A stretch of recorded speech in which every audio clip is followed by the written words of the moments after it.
Univers généralement fermé au grand public, le monde de l'entreprise a ouvert ses portes pendant une semaine comme chaque année à la mi-octobre. Satisfaire la curiosité des visiteurs tout en gardant la maîtrise de sa communication, c'est l'équilibre qu'ont dû trouver les 120 entreprises participant à cette 10e édition. Des industries, des commerces ou encore des artisans qui accueillent un public varié avec des attentes parfois bien spécifiques. Je voulais comprendre un petit peu le domaine dans lequel travaillait ma copine, beaucoup de personnes avec qui je fais du sport, des amis qui travaillent soit sur Kroll, soit sur Grenoble chez ST.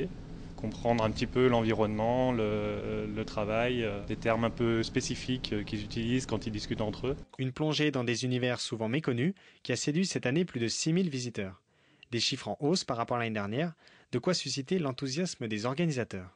Et ce qui est intéressant, c'est que nous avons plus 30% de jeunes de moins de 18 ans. Donc ça, c'est quelque chose de bien, c'est que la jeunesse s'intéresse à l'entreprise. Une entreprise qui travaille à changer son image pour s'adresser en priorité à cette jeunesse, comme avait réussi à le faire le BTP il y a quelques années.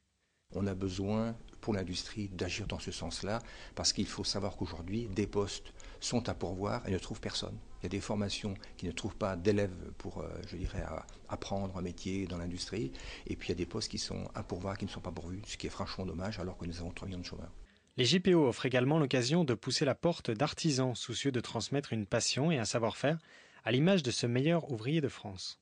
Et il y a une chose qui m'embête, c'est que les années passent et ça m'embêterait de disparaître en emportant le métier avec moi. Vous voyez, ça c'est ce qui me fait le plus mal au cœur.